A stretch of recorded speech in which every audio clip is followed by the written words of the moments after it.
अवकाळी पाऊस, वाढतं तापमान आणि भूजल पातळीत होणारी घट या संकटांमुळे शेती क्षेत्रात अनेक आव्हानं आहेत. मात्र अशा कठीण परिस्थितीतही काही शेतकरी नव्या संकल्पनांमधून शेतीला शाश्वत दिशा देताना दिसत आहेत.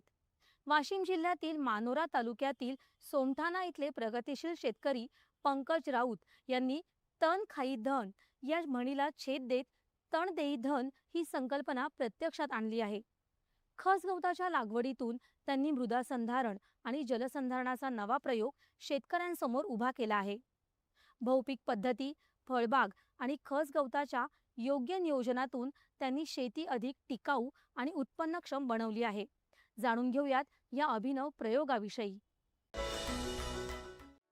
अवकाळी पाऊस, वाढतं तापमान, घटत चाललेली भूजल पातळी आणि मातीची होणारी धूप या सगळ्या संकटांवर मात करत वाशिम जिल्ह्यातल्या मानोरा तालुक्यातल्या सोमठाणा इथल्या प्रगतिशील शेतकरी पंकज राऊत यांनी शेतीकडे पाहण्याचा दृष्टिकोनच बदलून टाकला आहे. राऊत यांनी आपल्या शेतात 30 फूट अंतरावर खस गवताच्या पट्ट्या तयार केल्या आहेत. पावसाळ्यात या गवतामुळे वाहून जाणारं पाणी अडवलं जातं आणि यासोबत येणारी सुपीक माती शेतातच साचते. यामुळे जमिनीची सुपीकता टिकून राहते आणि पिकांना आवश्यक पोषक द्रव्य नैसर्गिकरित्या मिळतात. खस गवताचा उपयोग जनावरांच्या चाऱ्यासाठी होतोच, पण सुकलेल्या गवताचा वापर फळबागांमध्ये आच्छादन म्हणून केला जातो. आपण लोक गवताला घाबरतो, पूर्ण त्याला तणनाशकाच्या सहाय्यानं पूर्ण नायनाट करायचा प्रयत्न करतो. तर माझं असं एक मत आहे की त्याला कंट्रोल केलं गेलं पाहिजे.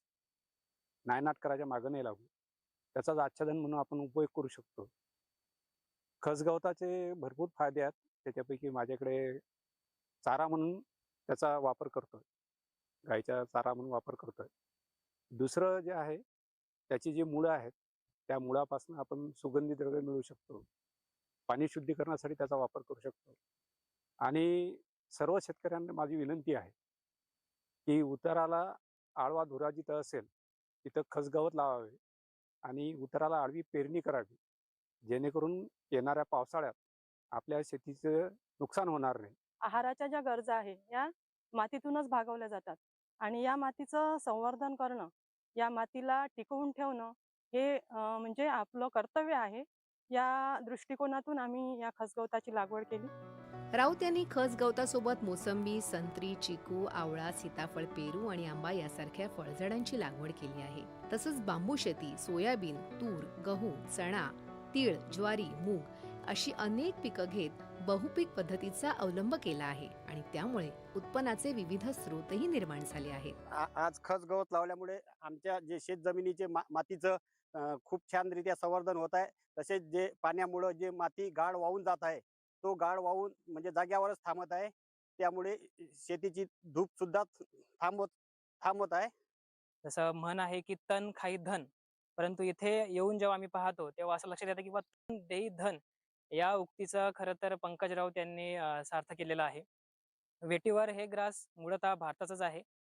याचा पूर्व काळापासून वापर जो आहे तो जमिनीची धूप थांबवण्यासाठी म्हणजे मृदसंधारणासाठी केला जातो. तसेच या व्यतिरिक्त पाण्याचा जिथं निचरा होत नाही योग्य प्रमाणे तिथं सुद्धा याचा उपयोग केला जातो. कारण याच्या ज्या मुळा आहेत त्या जमिनीत फार खोलवरपर्यंत जाऊ शकतात आणि तिथनं पाण्याला एक्स्ट्रॅक्ट करू शकतात. तसेच याचं जे वरच्या पानांचा उपयोग आहे ते आच्छादन म्हणून केला जातो. याच्या मुळांपासनं इसेन्शियल ऑइल एक्स्ट्रॅक्ट करून परफ्युमरी इंडस्ट्रीमध्ये याचा वापर केला जातो, ज्यामधनं 19,000 ते 25,000 रुपये पर लिटर याप्रमाणे शेतकऱ्याला फायदा मिळू शकतो. पाणी आणि माती ही निसर्गाची अमूल्य देणगी असून ती निर्माण करता येत नाही, फक्त संवर्धन करता येते. योग्य नियोजन आणि अशा प्रयोगांमुळेच भविष्यातली शेती टिकाऊ आणि समृद्ध होऊ शकते. राऊत यांनी आपल्या शेतात केलेला खस गवताचा हा प्रयोग इतर शेतकऱ्यांसाठी प्रेरणादायी ठरतो आहे. दूरदर्शन बातम्यांसाठी रामदास धनगर, वाशिम.